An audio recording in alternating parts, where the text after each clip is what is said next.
Ketika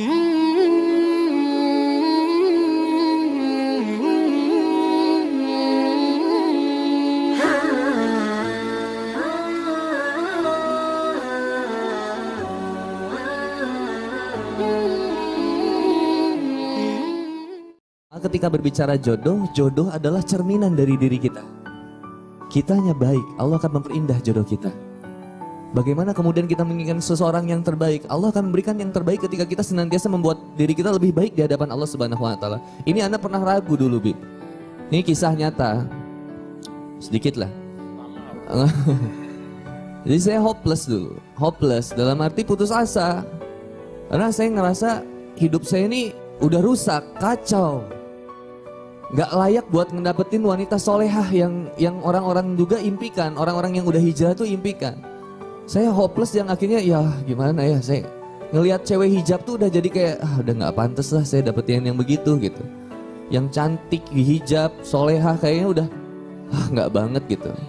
Gak bisa saya dapetin yang begitu. Karena ingat saya sadar diri saya orangnya buruk gitu. Tapi subhanallah, justru Allah pertemukan saya dengan seorang yang luar biasa. Teh Rini ini adalah teman SMP saya. Ketemu gede. Dan ketika ketemu gede, dia udah dihijab. Dan subhanallah, cantiknya memang luar biasa. Pada saat itu siapa mata laki-laki mana yang tidak tertarik dengan kecantikannya? Dan ketika saya berusaha mendekatinya, saya ngerasa ya Allah nggak pantas saya. Karena saya pernah begini. Dia tuh kayaknya perfect banget di mata saya.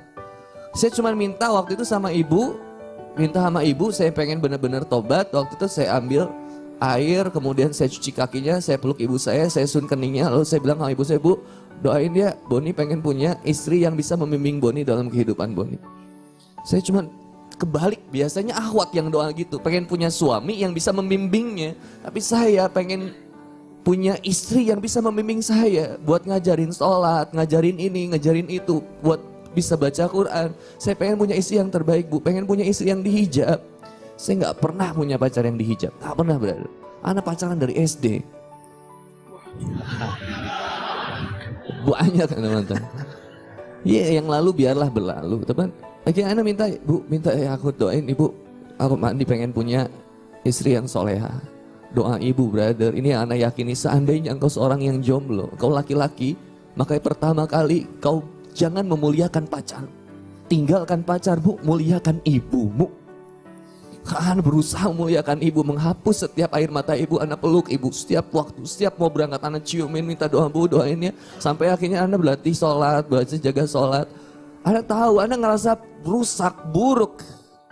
Tapi qadarullah, Allah persatukan kemudian dengan dia. Ketika sudah bersatu, singkat cerita kami menikah.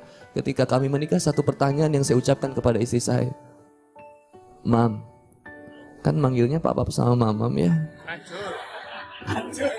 Acur ya. Yeah. Mam, kenapa sih kamu sayang sama papa? Kamu mau nikah sama papa? Apa jawaban istri saya? Ini saya ingat banget dan mudah-mudahan jadi motivasi buat Ahwat. Pap, dulu itu aku bilang sama Allah, aku doa sama Allah, ya Allah, tahun ini aku pengen nikah, berikan aku jodoh yang terbaik menurutmu ya Allah. Subhanallah. Siapapun laki-laki yang datang ke rumahku ya Allah, dia adalah laki-laki yang terbaik dan serius untuk menjalin hubungan denganku ya Allah. Berikan yang terbaik menurutmu ya Allah. Dan satu dari sekian banyak laki-laki yang datang ke rumahnya, yang berani datang, hanya Handi Boni yang berani datang. Gitu dari Jawa. Berikut Anda begitu datang itu, kakeknya keluar terus bilang, Boni. Kata Anda, oh kok udah kenal, nama anjingnya Boni. Wah, subhanallah. Nah singkat cerita begitu nikah, lalu akhirnya kita nikah. Aku duluan yang datang. Lalu kemudian aku nanya lagi, Mam kenapa mau membersamai papap dari nol sampai sekarang? Maksudnya aku nikah itu dalam kondisi luar biasa deh, ujiannya brother. Karena begitu nikah itu usaha hancur semua, Masya Allah, minus sana. Udah mau dipenjara, udah mau diancam dibunuh segala macam. Saya nggak punya apa-apa. Dan rusak banget kehidupan saya, ibadahnya wah udah. Nauzubillah deh kalau ingat itu. Saya tanya kenapa mama mau nemenin saya, nggak pernah terucap kata cerai. Lalu istri saya bilang, Pap, menemani kamu bisa jadi menjadi jalan surga bagiku. Aku hanya berusaha untuk sabar menghadapi kamu.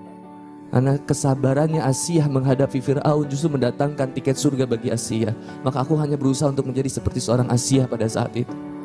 Maka saya bilang berarti saya Fir'aun gitu. Ya itulah proses. Jadi gimana cara mendapatkan istri yang solehah? Solehkan diri kita. Gimana cara dapetin laki-laki yang soleh? Solehahkan diri kita. Yang kalau lihat cermin tuh gitu, pantasnya saya punya suami gimana ya? Jangan kemudian menilai saya pengen suami kayak Habib Anis, saya pengen punya suami kayak Kang Handi Boni. Enggak, kau bisa jadi mendapatkan laki-laki yang lebih baik dari kami. Susah. Oh, iya. Masya Allah.